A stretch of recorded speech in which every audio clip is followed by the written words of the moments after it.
Praise the lord.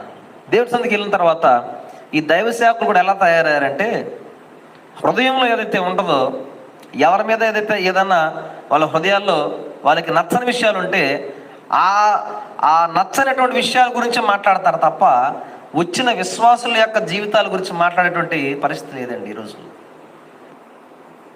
చాలా బాధేస్తుంది. ఎంతోమంది యవనస్తులు మందిరంకి వస్తారు, ఎంతోమంది విశ్వాసులు మందిరంలో కూర్చొని ప్రార్థన చేస్తూ ఉంటారు.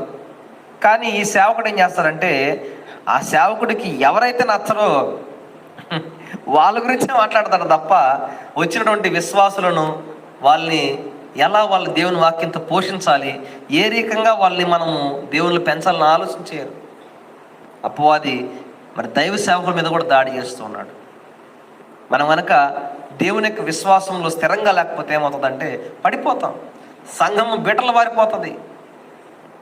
ఆయన స్వరక్తం ఇచ్చి సంపాదించిన సంఘాన్ని మన చేతిలో పెట్టినప్పుడు మనం ఏం చేయాలంటే జాగ్రత్తగా కాయాలి. తీర్పు మొట్టమొదటిగా సేవకుల నుంచి స్టార్ట్ అవుతుందండి.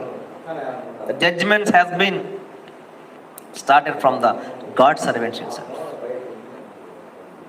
దేవుని యొక్క వాక్యం సెలవుస్తున్న మాట ఏంటంటే, తీర్పు సేవకుల దగ్గర నుంచే ప్రారంభం అవుతుందట. ఎందుకంటే ఆయన మనకు అప్పచెప్పాడు బాధ్యతని మనం స్వీకరించాలి. దేవుడి కంటే గొప్ప వాళ్ళం కాదుగా సేవకులు. దేవుని సన్నిధిలో మనం అంతా ఆయన పాద సేవ చేసేవాళ్ళమే. దేవుని సేవకులుగా మనం ఏం చేయాలంటే, దేవుని బిడ్డలుగా దేవుని వాక్యాన్ని బోధించేవారికి ఏం చేయాలంటే ప్రభు సన్నిధిలో కన్నీటి ప్రార్థన చేయాలి. ప్రభువా, నీ ప్రజలతో మాట్లాడు నాయన. ఎంతోమంది బాధలు వస్తారు, ఎంతోమంది ఇబ్బందులు వస్తారు, ఎంతోమంది రకరకాల సమస్యలతో ఆయన సన్నిధికి వస్తూ ఉంటారు. కానీ అందరినీ అంటం లేదు, కొంతమంది ఆ రీతిగా ప్రవర్తిస్తున్నారు. చాలా బాధేస్తుంది. కాబట్టి ప్రార్థన చేయాలా. దైవ సేవకుడు మోకరించి కన్నీటితో ఆయన సన్నిధిలో ప్రార్థించి, ప్రభువా నీ సంఘాన్ని పోషించడానికి ఒక మంచి ఆత్మీయ ఆహారం ఇవి ప్రభువా. సిద్ధపాటు ఉండదు, వాక్యాన్ని గురించి సిద్ధపడరండి, సిద్ధపాటు ఉండదు. Praise the lord. ఏదో మాటలు దొర్లి చేస్తూ ఉంటారు. సంఘం భ్రష్ట్ అయిపోతుంటే, సంఘం నాశనం అయిపోతూ ఉంటే పట్టించుకునేటువంటి ఎలాంటి పరిస్థితులు ఉండవు.